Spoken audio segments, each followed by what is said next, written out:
Hello, it's Rick with LearnDigitalAdvertising.com, and today we're going to talk about finding 404 error pages. Those are page not founds on your website. We're going to use a couple different tools to do this. One is Google Analytics, the other is Screaming Frog. Each has its advantages, and we're going to go through those quickly. Probably take about 20 minutes to go through this. It's a really just two great approaches if you're not technical and that you're not looking at server logs and not able to really dive into more technical stuff. These are tools that most marketers have control over and can sort of dive in and find, error pages and source, the cause of those errors, and many times just fix them themselves or document them for developers to fix. So we'll jump right in. As always, like our channel on YouTube, subscribe, and sign up for the newsletter, LearnDigitalAdvertising.com.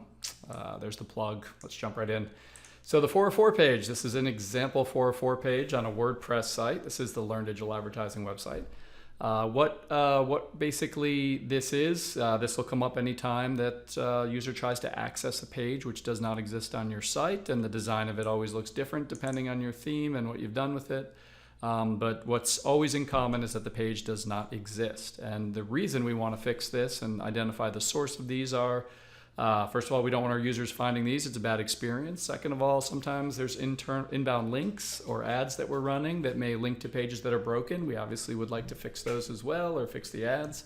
Internally, a lot of times we may link to content and then it eventually gets deleted or moved, or however that works out. So a lot of reasons why they can happen, and we're going to go through how to find them and how to sort of diagnose them a little bit here. So first step that we want to make sure you're able to do.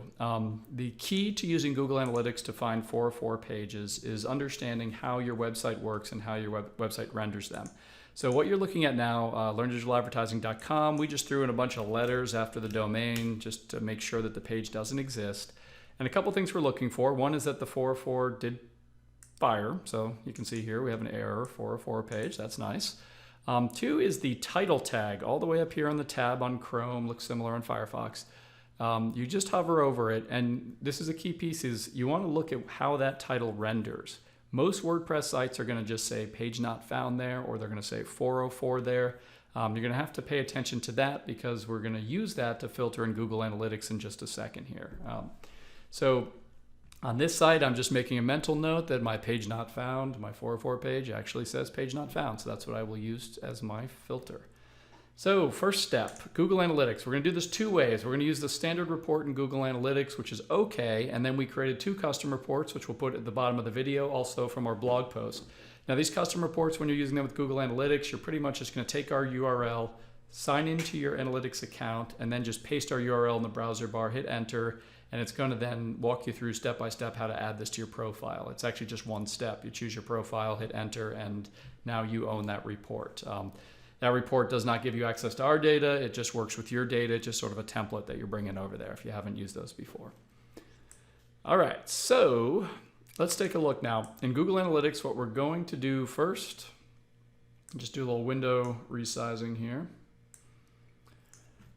First thing, we're going to go to the behavior report, site content, and then all pages.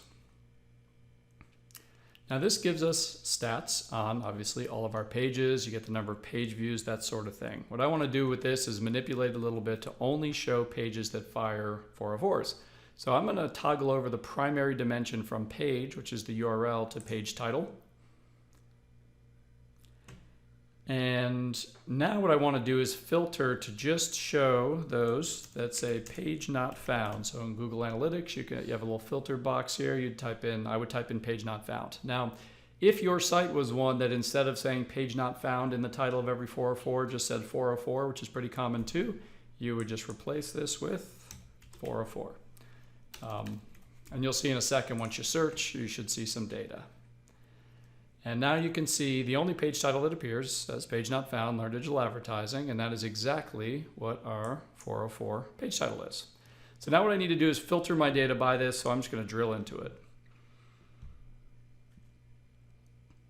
All right, now I'm going to, for the sake of this tutorial, we're using the Learn Digital Advertising website. We're going to switch to another website in a second that has more data, but this site's pretty clean. But I'm just going to expand my date range a little bit just so we can get some more data. So this looks a little more interesting.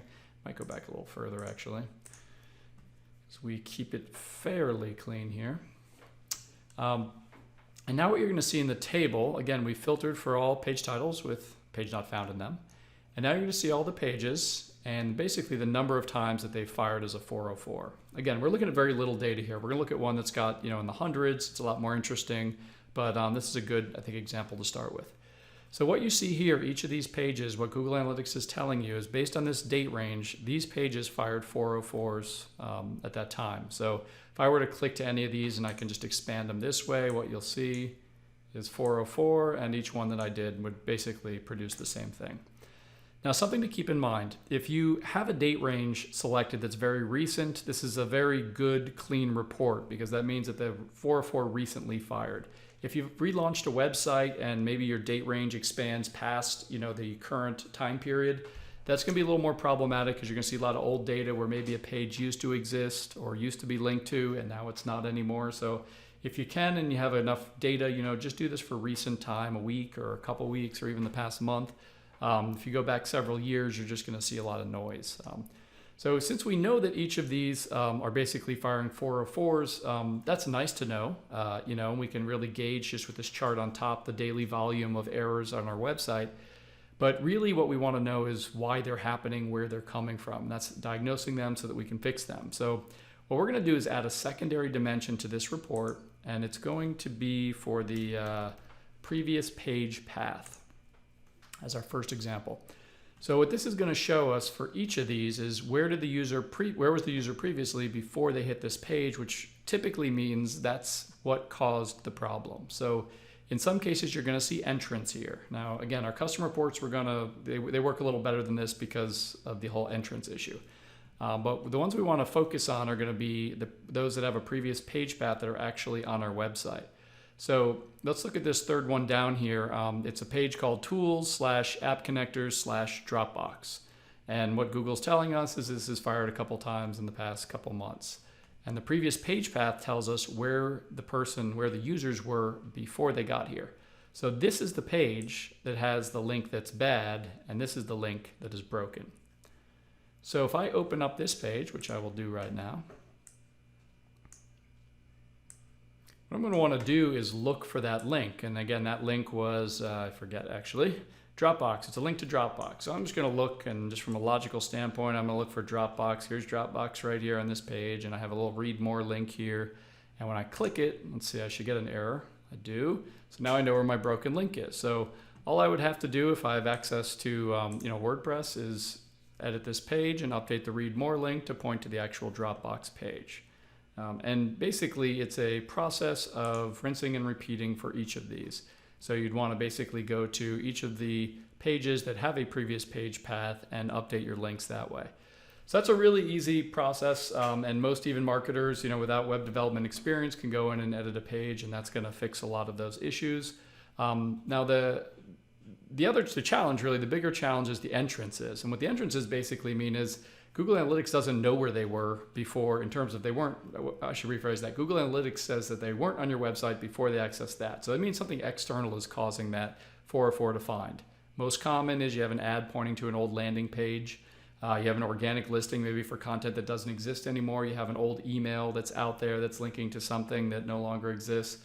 And basically the customer reports we did try to help you sort of do a better job at finding those. So let's jump over to those quickly. So I'm just going to customer reports. Now, there's two of them here. They're called 404 My internal version and external version. And the internal version is really just geared towards finding all the links internally that are broken. And the external version, finding the external ones and giving you as much information as it can give you really on it. So both of these, again, shared below the video, shared in the blog post. When you do get these, if you haven't used customer reports before, it's really a template. You're not getting access to our data. What we do is provide you with a link, basically.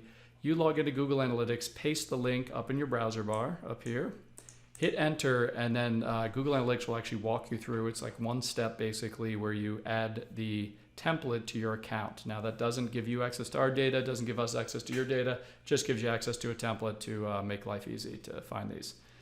So we'll jump in on the internal version first. And it's really just a slightly modified version of that custom report we did. And again, you're going to get the page, and this is the page that's broken, previous page path.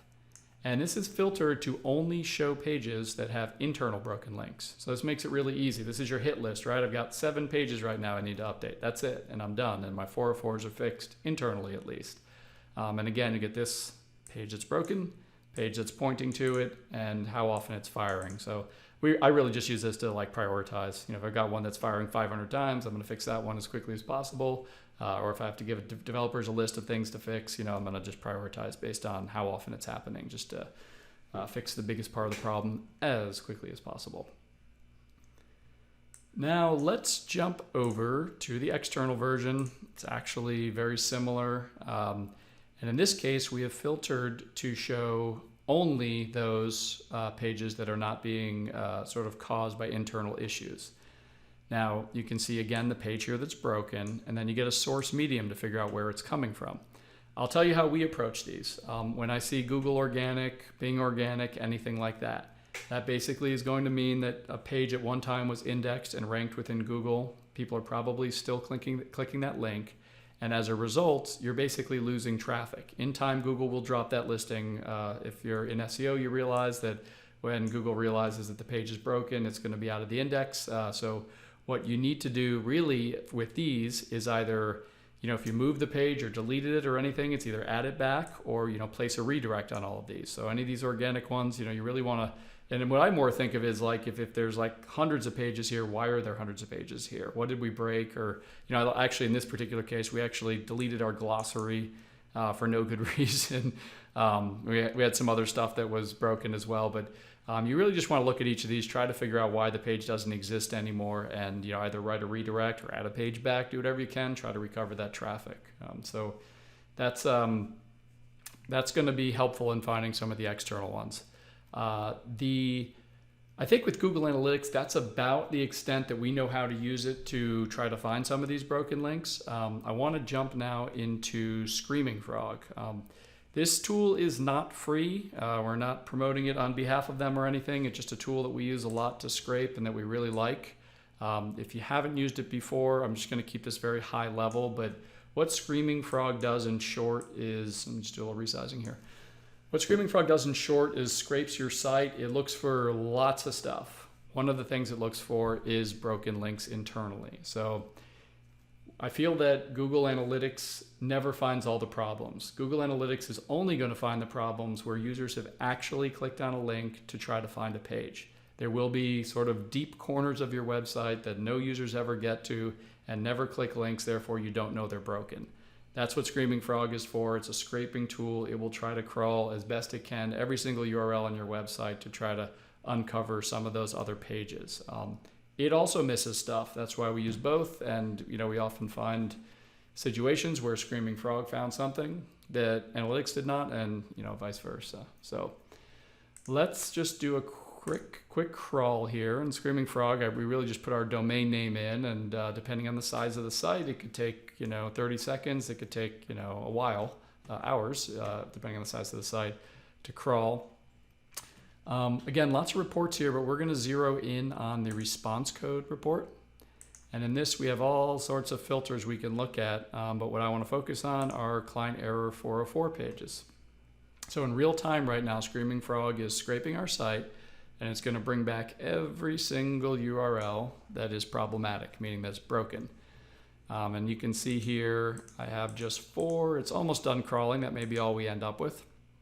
Here's that data box issue that we had before. Actually, there's a Dropbox issue. Here's that one. There's another one with data box. So the way to use Screaming Frog for this, just highlight the URL. And these are the URLs that are broken.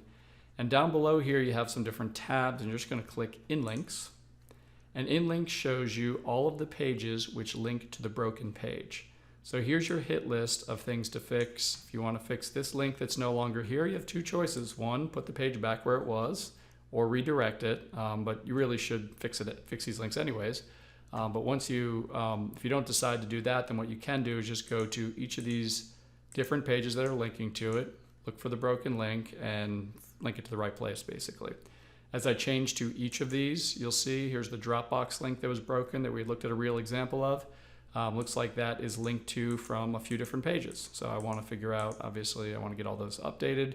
And I would just go down the list like this. As I click on each one, InLinks is going to show me all of my internal URLs that link there. So two different tools that approach the issue different ways. We hit 15 minutes on the dot here, which was our plan, which is nice. Any questions you have, just post them in comments on the blog post, comments on YouTube, and hope this helps you find and fix some errors on your site. Have a great week.